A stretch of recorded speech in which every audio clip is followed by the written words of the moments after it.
Hey guys, so today we're going to be talking about this pancake art griddle. It's called Pan Gogh and it's from the brand Presto. So let's take a look and see what it comes with. It comes with the pancake griddle, and then they have these little stencils. We'll see how that works out. Comes with 4 bottles. It looks like 2 of the bottles have a little bit of a wider end for like more filling in, because you can't make them super thin. And then you have a finer tip for more detail. And we're gonna test this out and see how it works.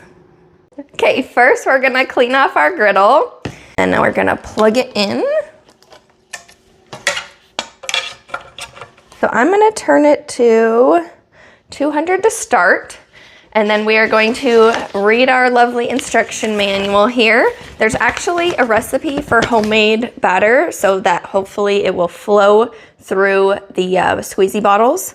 And if it doesn't, then you just add a little bit more. So I'm gonna try this. We're gonna wait for this to warm up and we're going to prep our ingredients. Okay, so we're gonna follow the recipe that it calls for the pancake art batter in the little instruction manual. And I'm going to be doing a half recipe for my gluten-free kids because I only have 2 of them and the other 4 of us in the family are gluten. So I'm putting in their gluten-free flour and sugar and salt. And yes, I should sift this, but I'm not going to because, you know.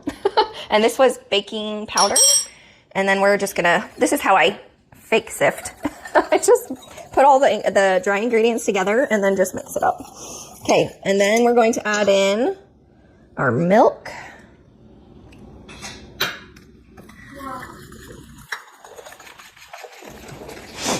Ooh, and I'm gonna make a mess. And we're going to do beaten egg. So we had to beat an egg and mix it, half of it, because, you know, half a recipe is so fun to do. But that's what we gotta do in our household, is we gotta make twice as much stuff.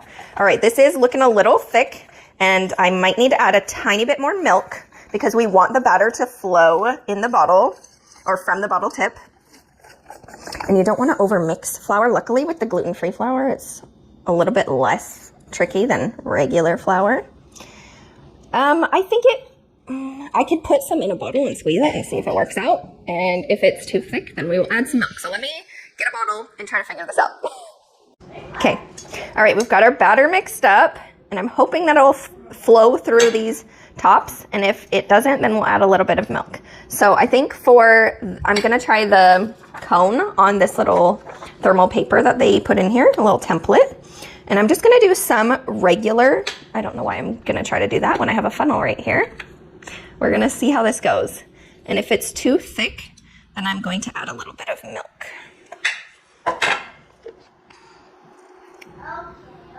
So you want it to flow through when you're doing this, but I'm like, I kind of want it to, I want to be able to squeeze it and not just have it like falling out. So we'll see how this goes. So I'm going to put some in, my yellow is going to be the fine tip for the cone. And then I'm going to do a little bit with some red. I have a little bowl here I'm going to use because I don't quite want to do all of it yet. I want to test it out and see how it goes first. So I have a little bit of a raspberry freeze-dried powder here that I'm going to use as like a natural food coloring. We're going to see how that turns out. I might need to get a little bit more. It's not turning as pink as I would like it. And it'll have a little bit of a raspberry flavor, which is a bonus in my opinion. So I'm going to get some more of that and put it in here and mix it up. Okay, I think we're going to call that good. So now we've got our raspberries mixed in, and it's more like, it almost looks like strawberry ice cream now. So, you know, it's raspberry flavor, but it looks like strawberry. Let's see.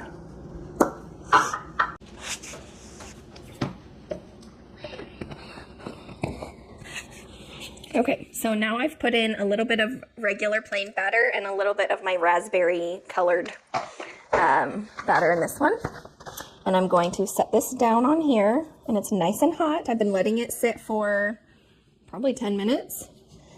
And now I gotta decide where I'm gonna start. I think I wanna start with the ice cream on top. Okay, so this is my wider tip. So be very careful. Try to keep a continuous flow. and just follow your pattern.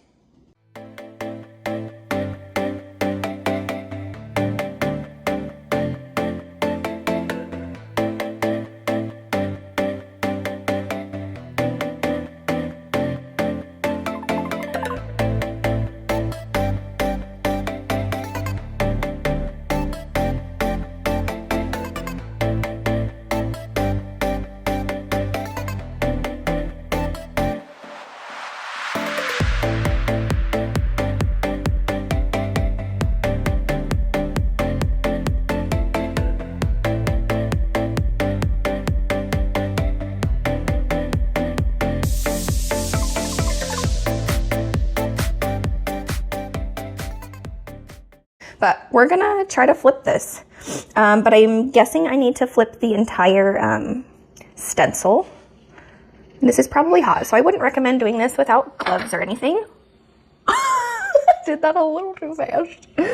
Well, let's see where it ended up. Okay, it's like mostly on there, I think. Oh, it's like on the edge. Okay, it's all right. And you shouldn't pat down pancakes because it like smashes them down and then they're not as fluffy.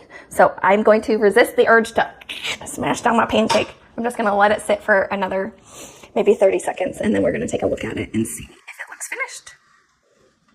So I think I'm going to start peeling this off of the template, and I'm just peeling it back away a little bit. I feel like it's sticking a little bit to that pink part for some reason.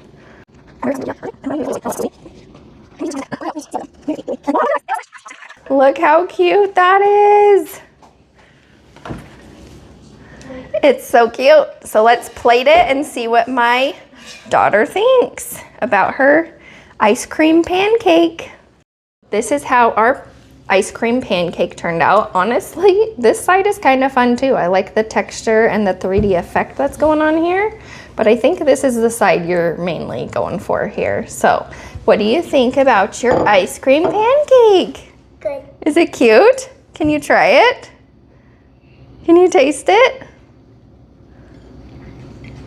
Is it yummy? Yeah. What does it taste like? Pancake.